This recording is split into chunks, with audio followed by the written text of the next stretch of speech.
আপনি কি ঢাকা থেকে গ্রুপ নিয়ে কোথাও ভ্রমণে যেতে চান? অফিস স্টাফ, ফ্যামিলি ট্যুর, শিক্ষা সফর বা কর্পোরেট ইভেন্টের জন্য একটি আরামদায়ক এসি মিনি বাস খুঁজছেন? তাহলে এই ভিডিওটি আপনার জন্য।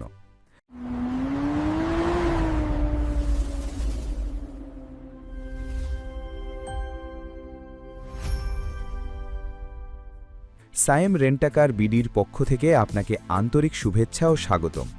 আপনি যেখান থেকেই আমাদের এই ভিডিওটি দেখছেন, আপনাকে অসংখ্য ধন্যবাদ। আজকের ভিডিওতে জানবেন আমাদের 28 সিটের এসি মিনিবাস ভাড়া সম্পর্কে, কাদের জন্য এই সার্ভিস উপযুক্ত, কি সুবিধা রয়েছে এবং কেন অনেক প্রতিষ্ঠান ও পরিবার গ্রুপ ভ্রমণের জন্য মিনিবাস বেছে নেন, সবকিছু সহজভাবে তুলে ধরব। সায়েম রেন্টাকার বিডি ঢাকা থেকে সারা বাংলাদেশে গাড়ি ভাড়া সেবা প্রদান করে। আমাদের সেবার মধ্যে রয়েছে কর্পোরেট ট্রান্সপোর্ট, অফিস স্টাফ পরিবহন, ফ্যামিলি ট্যুর, শিক্ষা সফর, পিকনিক, বিয়ের অনুষ্ঠান, এয়ারপোর্ট ট্রান্সফার, বিভিন্ন ধরনের গ্রুপ ট্রাভেল। সব গাড়ির সঙ্গে অভিজ্ঞ ড্রাইভার থাকেন। বড় গ্রুপ নিয়ে একসাথে ভ্রমণের জন্য 28 সিটের এসি মিনিবাস একটি সুবিধাজনক সমাধান। সবাই একই গাড়িতে যাতায়াত করতে পারেন, এতে সময় বাঁচে, পরিকল্পনা সহজ হয়, গ্রুপ ম্যানেজমেন্টও অনেক সহজ হয়ে যায়। দীর্ঘ ভ্রমণে এসি সুবিধা যাত্রাকে আরও আরামদায়ক করে।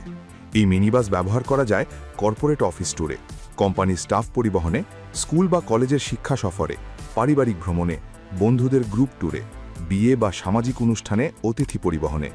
দেশের বিভিন্ন পর্যটন গন্তব্যে ভ্রমণের জন্য এটি একটি ভালো পছন্দ। শুধু মিনিবাস নয়, সায়েম রেন্টাকার বিডিতে আরও রয়েছে Toyota Premio, Toyota Allion, Toyota Noah, Toyota Hiace, Toyota Prado, Toyota Alphard এবং 28 সিটের এসি মিনিবাস। আপনার যাত্রীর সংখ্যা অনুযায়ী উপযুক্ত গাড়ি নির্বাচন করা যায়।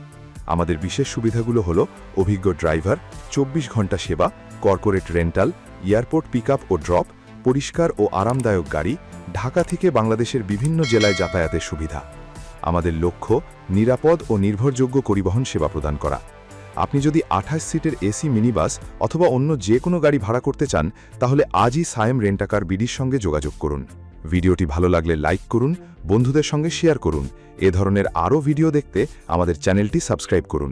ধন্যবাদ। আল্লাহ হাফেজ।